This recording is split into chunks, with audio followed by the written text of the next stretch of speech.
가족이 힘을 합쳐 아버지의 빈자리를 메울 수 있게 해주세요 라고 하셨어요. 네. 아버지가 편찮기라도 하셨던 건가요? 저는 화목한 가정에서 태어났어요. 네. 그리고 5남매 중에 넷째로 태어나서 다복하셨네요. 부모님이 저희들에게 든든한 버팀목이 되어주셨는데 제가 중학생 때 아버지께서 갑자기 몸이 원래도 좀 안 좋으셨는데 저희 어머니께서 믿었던 지인분에게 크게 사기를 당하셨어요. 그래서 하루아침에 저희 집이 길거리에 나앉을 그럴 형편이 되었었고 그러다 보니까 아버지 건강이 더 악화가 되셨어요. 중환자실에 입원을 하셨죠. 근데 어린 나이였잖아요. 중학생 그렇죠. 때니까. 근데 저희 어떻게든 생계를 이어가려고 가족들이 힘을 합했어요. 악착같이 살아가려고 노력했고 그때 저희 큰언니는 학업을 중단하고 생계에 보탬이 되려고 그렇게 노력을 해줬고 저희 동생들은 아버지 간병을 이어나갔거든요. 근데 간병이 쉬운 일이 아니더라고요. 그럼요. 너무 힘들었어요.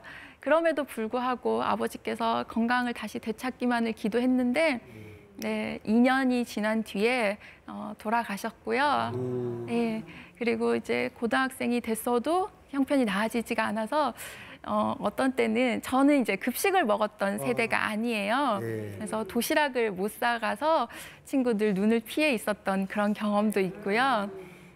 그렇게 힘들게 시간을 좀 보냈던 기억이 있어요. 아유, 정말 이거 어린 나이에 마음고생이 참 심했겠네요. 응? 네. 오히려 형제 자매들끼리는 좀 더 돈독해지는 계기도 됐겠어요. 네.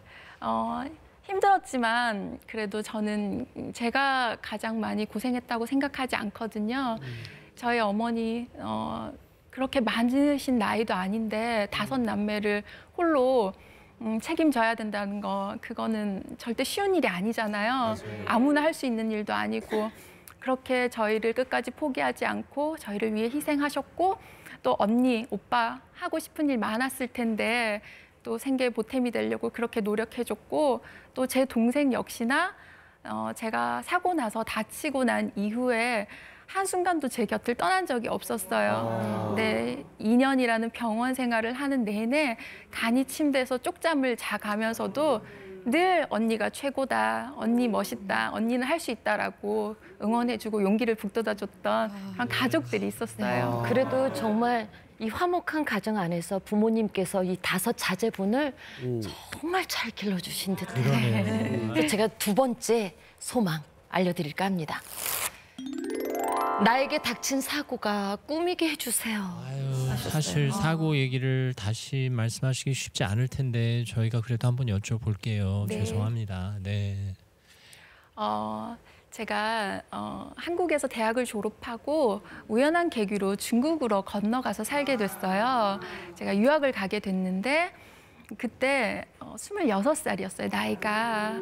집에 있는 계단을 내려가는 길이었고 첫 번째 계단에서 왜 우리 그럴 때 있잖아요. 내가 뭐 마음이 좀 조급하거나 발을 잘못 삐끗하면 가다가도 넘어지거나 휘청할 때 있죠. 그럼요. 그날 저는 그 계단에서 그랬거든요. 아유. 맨 첫 번째 계단에서 휘청하는 순간 순식간에 아래 있는 바닥까지 떨어지게 됐고 엉덩이를 한번 세게 부딪혔을 뿐인데 그때 몸이 뒤로 누워지면서 다시 일어나려고 했는데 일어나지지가 않더라고요.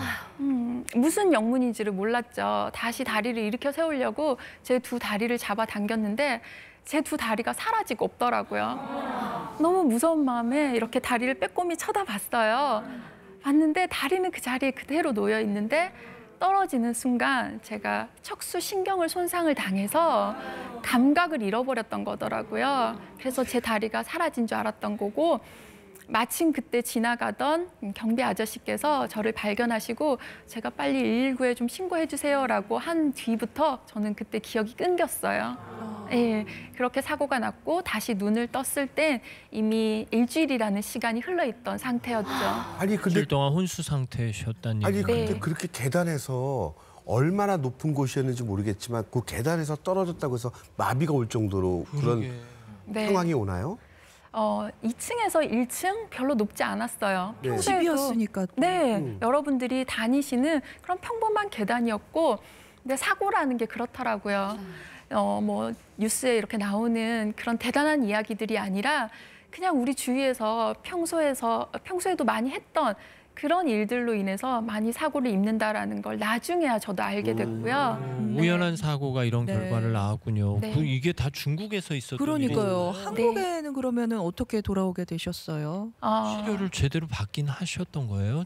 사실 아직 저희 중국이라는 나라가 저희 나라에 비해서는 우리나라에 좀 의료 비해서. 환경이 네. 예, 조금은 열악한 환경도 있고 우리에 또 비해서 저는 외국인이다 보니까 의료 보험이라든지 이런 의료 서비스들을 제대로 보장받을 수는 없었어요. 외국인에겐 치료 기회가 많이 주어지지 않았다 이런 말씀이시죠? 네, 좀 열악한 부분이 있었죠.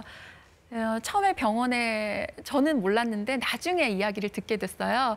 병원에 3곳을 갔는데 제가 의식을 잃고 난 다음에 근데 3곳에서 다 저를 거부를 하셨대요. 저 사람 어차피 수술해도 못 산다. 그리고 잘 돼봤자 평생 누워서 지낼 거다.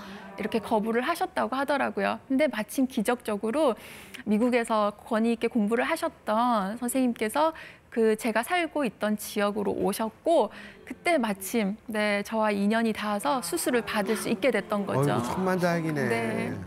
그리고 어렵게 한국으로 또 돌아오셔서 후속 치료, 재활 치료를 받으신 거겠군요. 네. 사실 26 꽃다운 나이에 공부하러 갔다가 이런 사고를 그러니까 당했으니 정말 그냥 우연히 그런 거면은 마음이 참 어땠을까 상상을 하기가 어려웠을 것 같은데 죄송하지만 네. 그때 당시에 기억을 좀 어떠셨는지 받아들이기 궁금합니다. 힘드셨겠네요. 네. 처음에는 이게 무슨 일인지 몰랐어요. 그리고 제가 알기로는 모든 병은 치료받고 수술 받으면 다 괜찮아지고 낫는 건 줄 알았는데 이 척수라는 신경을 손상을 당하면 아직까지 전 세계 어디를 가더라도 완벽한 치료법이 없다라는 걸 그제서야 알게 되었죠. 그래서 1년 정도를 수술받고 그렇게 저는 한쪽 골반에 있는 뼈도 떼어내고 갈비뼈도 떼어내는 그런 여러 번의 수술까지 받고 그리고 등에는 지금도 핀이 고정이 돼 있거든요. 그러면 괜찮아질 줄 알았는데 우연히 재활병원을 제가 한 1년 정도 있다가 가게 됐어요. 재활병원은 다들 아시다시피 재활병원에 있으면 이제 다시 괜찮아지고 나아지고 사회로 복귀하고 이렇게 생각을 하시는데 그게 아니더라고요. 처음 갔더니 저는 평생 못 걸을 거고 평생 휠체어를 타고 살아야 된다라고 그런 말씀을 하시더라고요. 그래서 앞이 깜깜했죠. 한 번의 사고로 인해서 이렇게 큰 결과로 이어질 거라고는 생각을 못 해봤고 그게 저의 일이 된다라는 게 그때는 정말 참담한 마음이었어요. 얼마나 황망하셨을까. 그럼에도 그 과정은 물론 힘드셨겠지만 이렇게 잘 이겨내서 당당하게 생활하시니 저희 마음이 그러니까요. 놓입니다. 네. 청천벽력 같은 그 소식에도 정말 사실 무너지려는 그 마음이 가장 맞아요. 강하잖아요. 그래도 가족분들이 함께 든든하게 지켜주시고 늘 희망을 주셨기에 그래도 무너지지 않고 잘 버텨내셨으리라 생각을 해요. 그래서 3번째 소망은 이렇게 적어주셨습니다. 단돈 50만 원이라도 내 힘으로 벌 수 있게 해주세요. 자립하고 싶은 소망을 말씀하신 거죠? 네. 처음에 못 걷는다는 이야기를 듣고 한동안은 제가 정신을 차릴 수가 없었어요. 매일 눈물만 흘리면서 그렇게 하루하루를 보냈는데 어느 날 우연히 저희 어머니께서 저를 붙잡고 많이 우셨어요. 근데 그때 하셨던 말씀이 아직까지도 잊혀지지가 않아요. 내가 너무 미안하다라고 이렇게 말씀을 하시더라고요. 저는 왜 미안한지를 몰랐죠. 제가 사고 나고 제가 다쳤으니 제가 더 미안한데 나는 이제 다 살아서 너한테 다리를 떼주고 싶은데 네 앞에서 걸어 다니는 모습을 보여서 너무 죄스럽고 미안하다라고 아유. 이렇게 말씀을 하시더라고요. 부모 마음이 다 그렇죠. 네, 저희 어머니께서 그렇게 고생을 하시면서 저희를 키워주셨는데 저는 사실 그 전까지는 매일 못난 기도를 했었어요. 제가 내일 아침에 눈을 뜨면 이 모든 것이 다 꿈이었으면 좋겠고 이게 꿈이 아니면 저 제발 눈 뜨지 않게 해주세요라고 차라리 네, 그렇게 기도를 했는데 아니더라고요. 저를 사랑하고 아껴주는 제 가족들이 제 옆에서 저의 이 아픔을 나누려고 짊어지려고 맞아. 함께 애쓰고 있다는 모습을 보면서 저는 좀 그때 마음을 다시 고쳐먹게 됐고요. 그때부터 다시 기도를 시작했죠. 제가 내일 아침에 눈을 뜨면 사람들의 눈을 마주할 수 있게 해주세요. 그리고 함께 이야기 나누면서 웃을 수 있게 해주세요. 단돈 1,000원이라도 좋으니 쓰임 받는 곳에 가서 쓰일 수 있게 해주세요라고 그렇게 매일 기도를 했고, 또 저희 어머니 고생만 하셨는데 제가 보탬되는 딸이 되어드리고 싶더라고요. 그래서 그때 저한테는 50만 원이 되게 큰 돈 같았거든요. 큰 돈이죠. 네, 그래서 50만 원 벌게 해달라고 그렇게 매일매일 기도를 했던 그런 순간이었어요. 여러분 아시는 것처럼 지금은 더 법니다. 더 벌어요. 네. 심지어 어머니 용돈도 들으실 수 있지 않을까 싶네요. 네. 저희 어머니가 우리 국화처럼 용돈 많이 주는 딸은 세상에 없을 거라고. 그 정도로 이제 많이 버는데 네. 근데 이 소원이 생각보다 굉장히 빨리 이루어졌다고요. 네. 단돈 50만 원 이상을 벌게 된 계기가. 정말 악착같이 앞만 보고 달렸던 것 같아요. 참 다행히 저에게는 기적적인 순간이 많았는데요. 제가 마지막으로 머물렀던 병원, 국립재활원이라는 병원이 있었어요. 그 병원에서 제가 이전에 유아교육도 했었고 또 중국에서도 아이들을 가르치는 선생님으로 일을 했었거든요. 네. 그래서 교육 사업을 우리가 시작하는데 강사로 함께 일을 해보면 어떻겠냐라고 병원을 퇴원하기도 전에 마침 저에게 좋은 그런 기적과도 같은 행운이 주어져서 그렇게 참여를 하다 보니까 이렇게 활동을 시작하게 될 수가 있었죠. 그래서 대단하시네. 앞서 말씀드린 대로 다양한 활동을 하는 거고요. 그게 바로 제가 이렇게 그러니까요. 소개해드리고 싶은 멋지다. 네 번째 소망이 바로 지금 해주신 자, 네 그 번째 소망. 말씀이에요. 네. 사회 곳곳에서 쓰임새 있는 사람이 되게 해주세요. 네. 그런 기도를 드리셨군요, 실제로. 네. 저는 강사 일을 다시 시작할지를 몰랐어요. 선생님이라는 이 이름이 불려질지를 몰랐고 그렇게 활동을 시작하다 보니까 인기가 되게 많아졌어요. 제가 처음 시작했던 교육의 제목이 사고 예방 교육이었거든요. 사실 뇌 손상과 촉수 손상의 거의 95%는 예방할 수 있는 방법이 있거든요.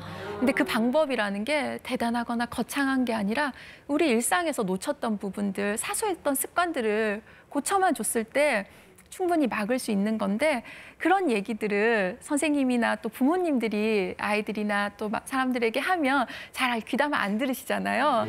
근데 사고를 입었던 저는 당사자고 제가 이야기했을 때는 흡입력이 엄청 좋다고 그렇죠. 그렇죠. 하시더라고요. 그래서 학교나 기관에 가서 어느 순간이든 어느 때건 간에 조금 조심할 수 있는 마음, 좀 천천히 여유 가지고 다닐 수 있는 마음 항상 가져줬으면 좋겠다. 계단도 조심히 다녔으면 좋겠다. 이런 이야기들을 많이 해주다 보니까 지금은 저희 아나운서분들은 다 아실 거예요. 저를 일타 강사라고 부르시고 일타 강사. 또 아나운서계의 BTS 제 입으로 또 이런 말씀 드리기 좀 뭐하지만 네. 아나운서계의 블랙핑크라는 이름이 본인 입으로 있습니다. 다 할 만한. 아니 진짜 핑크 같아요. 예쁘십니다. 그러네요. 아니 또 말은 어쩜 이렇게 조분조분 잘해요. 아나운서시잖아요. 그냥 귀에 쏙쏙 들어오네. 네.